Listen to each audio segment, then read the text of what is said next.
आएगा। तो इसको अगर हम अब ज़मीन में डालने का शेड्यूल क्या होगा? अगर हम देखें, हमने डिकम्पोज़ खाद भी बना ली, हमने वर्मी कंपोस्ट खाद भी बना ली, दोनों तैयार हैं हमारे पास इस्तेमाल करने के लिए। हम सबसे पहले इनकी ग़िज़ाइयत देखते हैं कि इसके अंदर इसकी ग़िज़ाइयत कितनी है। अगर हम देखें तो इसमें नाइट्रोजन जो है वो तकरीबन 1.8% या 2% के करीब है। इसी तरह से फ़ॉस्फोरस जो है तकरीबन 1% के करीब है। इसी तरह से पोटाश भी तकरीबन इतनी है, और बाकी जो न्यूट्रिएंट है वो भी इसी हिसाब से पॉइंट समथिंग में है। जबकि जो डिकम्पोज़ बनाई है उसकी न्यूट्रिएंट वैल्यू जो है वो तकरीबन इससे आधी होती है। ये इसकी न्यूट्रिएंट वैल्यू है। अब हमें इसको ज़मीन में डालने का तरीकाकार क्या है? इसको ज़मीन में अगर आप डालना है तो इसके 3-4 मॉडल हैं।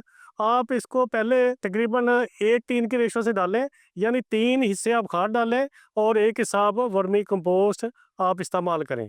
और आहिस्ता-आहिस्ता इसको डालने के बाद आप दूसरा स्टेप इस्तेमाल करें कि आधी-आधी डालना शुरू कर दें।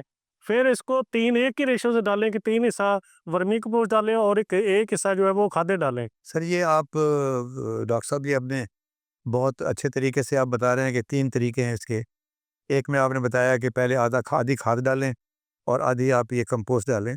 अभी आधी खाद जब आप बात कर रहे हैं तो इसका मतलब है केमिकल फर्टिलाइज़र की बात। जी, जी, केमिकल फर्टिलाइज़र। ठीक है, थैंक यू। कि आधी जो है वर्मी कंपोस्ट डालें और आधी जो है वो केमिकल फर्टिलाइज़र जो भी आप डालते हैं, जैसे कि यूरिया है, डीएपी है या एमओपी है, एसओपी है, जो भी खाद डालते हैं वो आधी-आधी आप डालें। इसका मतलब ये है कि पहले दिन से आप मुझे ये बता रहे हैं और मेरे सुनने वालों को बता रहे हैं कि अगर आपने ये काम कर लिया तो आधा खर्चा तो आपका पहले दिन से कम हो गया ना? जी, जी, जी, जी।